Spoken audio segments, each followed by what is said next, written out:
What is up, beautiful people? It's already been a month. I can't believe it. On September 25th, I left the United States and moved to Europe. And so this is a recap of the past month of my life in Europe. I'm going to be highlighting some of the things that are special about Ljubljana, but also highlighting some of the differences that I've experienced from the States. Yes, I'm in Tivoli Park as usual. Yes, it is chilly today. The winter is finally coming. I think it's probably like 7 or 8 degrees, which is about 45 degrees Fahrenheit. If you're in the US, just so you know. I want to talk about my first month. It's been filled with new friends, new adventures, and a new pace of life. Hey, just want to pop in real quick. Please hit the like button below, subscribe, turn on the notification bell, and tune in every Sunday for a new video. Thanks, see ya. After visiting some of the greenery and the scenery that Slovenia has to offer in the last few weeks in my videos at Šmarna Gora, Postojnska Jama, and at Predjama Castle, I wanted to reflect a little more on my day-to-day experience living here in Ljubljana. The first thing I'll talk about is transportation. So obviously coming from the United States, pretty much all travel is by car. I think outside of a couple major cities, pretty much everyone travels everywhere by car. And that obviously is not the case here. People do use cars, yes, if they live outside the city from the villages. But most people, I would say, use a bicycle. So here's the bike. It's pretty simple. Basically, I go into the app. I swipe that I want the bike. I press this button right here. I press it, it releases, and then I'm able to take the bike. You can adjust the seat here, but it's pretty simple and easy. So anywhere in the city really that I tend to go, I could be by bicycle, I could be in 15 or 20 minutes. The bus goes all across the city and even out into the hill country a little bit. And I can be anywhere I need to go on a bus in 30 minutes. It's very easy to use. It's super affordable. I think for an hour and a half trip, it's $1.30 in euros. But I have a student card that's $20 a month, 20 euros a month. And that's what I use. I scan it every day when I get onto the bus. You can also walk everywhere. Slovenia is specifically, well, Ljubljana is such a comfortable and small city with about 280,000 people that you really can walk everywhere. So you don't have to have a car, you don't have to have a bus or a bike if you live in the city. And that's another beautiful thing that I've enjoyed here. The next thing I want to talk about is the pace of life. And I don't think this is a shocker to anyone, but Europe is just such a slower pace. Maybe in some of the larger Western countries like Germany, England, specifically London, you're going to find a similar pace of environment to America, but in most of these countries, they take it a lot slower. There's a very relaxed atmosphere here. Sometimes you'll go to a cafe with a friend or a colleague and you'll have a coffee and you'll talk for 2 or 3 hours and you just sit there and enjoy it. Maybe you'll even get a beer and enjoy that as well. But it's just such a slow pace that you go and you sit and you're not in a hurry to leave. It's just very comfortable. And again, it's very, very slow paced. In the States, there's this constant hurry that everyone has. Everyone's in such a hurry to get everywhere they go. And so, I think if you ask a Slovenian, they would probably say, yeah, we are too, but it's just different. I don't know how to explain it really. It's just a slow pace of life. And people really appreciate that slow part of life. Due to the cafe culture and the social environment of Europe, most time is spent with family, walking the park, walking across town, going to the playgrounds, and having a drink or a coffee with a colleague. So what are the people of Slovenia like? From my experience so far, Slovenians are very direct. I think in America sometimes you're really trying to walk on eggshells in order not to hurt someone's feelings or to make everyone feel included. In Slovenia, they're not really going to go out of their way to give you their opinion, but I think if you ask, most people will be very direct and honest with their answers. Language barrier.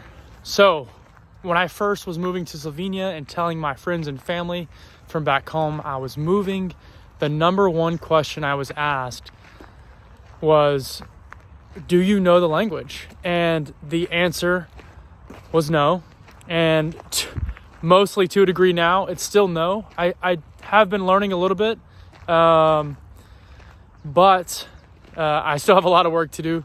But the language barrier, yeah. So to address this, there isn't really a language barrier. Everyone that I've met speaks pretty good English, and I think it's a conglomeration of a lot of factors. First, everyone learns English in school. Second, everyone consumes English media, like American music, British music, or American movies and TV shows, American social media. So everyone's pretty up to speed on the English language, especially the young people, because of this. I think another reason is that Slovenia is such a small country that it always has tourists and people coming from abroad to visit or even to move. And so being surrounded by Austria, Italy, Croatia, and Hungary, a lot of times they'll experience those languages as well. And so because of this, the default between Europeans most of the time is English.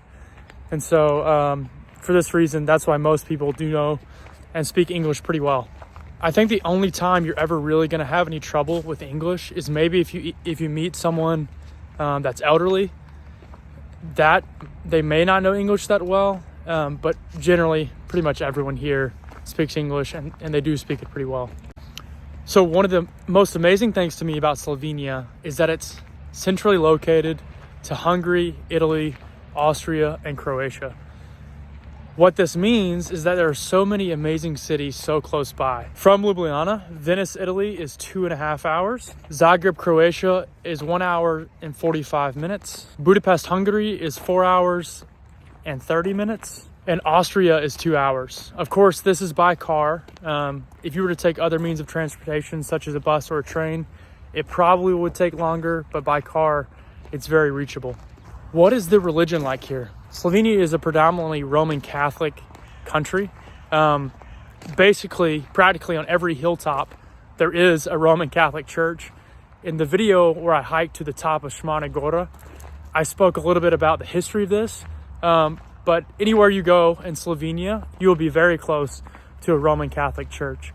In the center, Prešeren Square, hopefully I was somewhat close on this, there is the Franciscan Church of the Annunciation.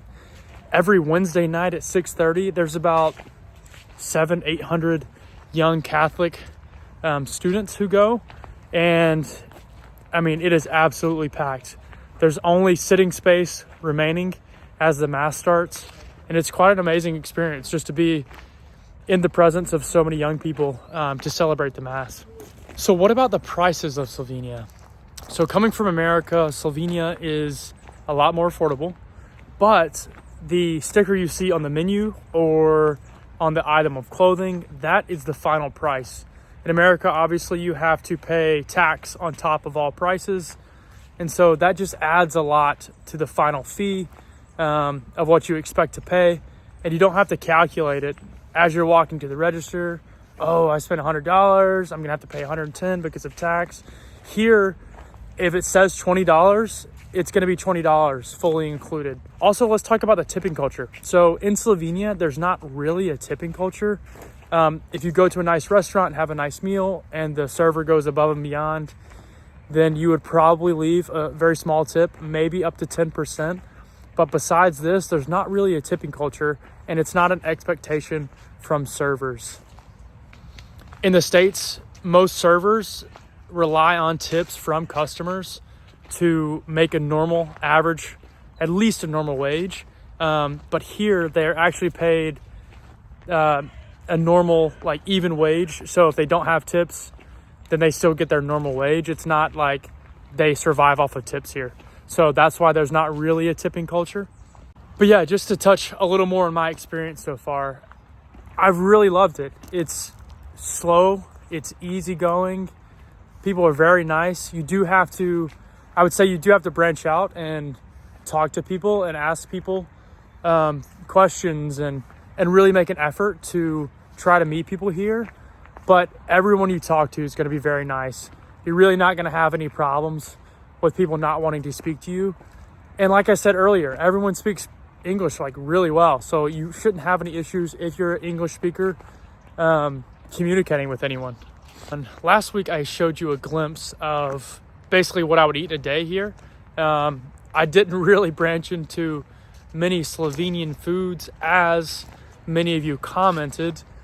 So I will be doing that here in the near future, trying a lot of the traditional dishes, and I'll be making another video to redeem the last one. So stay tuned for that. I think after a month, I've really learned to slow down. Every day I go to the park and I'll read a book and I'll just sit for an hour, 2 hours. Here in this park, I come pretty much every day and just walk and think and read. And I've even taken a nap here on a park bench. It's just such an easygoing and safe and comfortable environment that you don't think about maybe some of the things you would in America. Here, it's just very comfortable. You know, I don't think anyone is really checking over their shoulder all the time, making sure that they're safe and protected. I think they just kind of go about their business and no one really bothers them. Yeah, so 1 month in Europe, it's really crazy that it's already gone by so quickly. But I've been making friends, meeting incredible people, and I just hope to continue to learn and develop and share all the amazing things that Slovenia and Ljubljana have to offer. So continue to stay tuned. If you want to see anything about the city, if you have a question about the culture, or maybe just any of my experiences so far, just let me know in the comments. I'd be happy to answer any of those questions. And yeah, see you next time. Cheers. In the center, pressuring,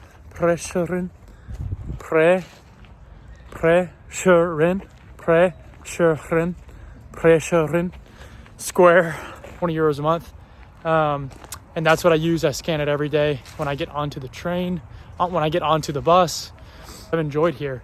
Out of their way to give you their opinion, but I think if you ask, most people will be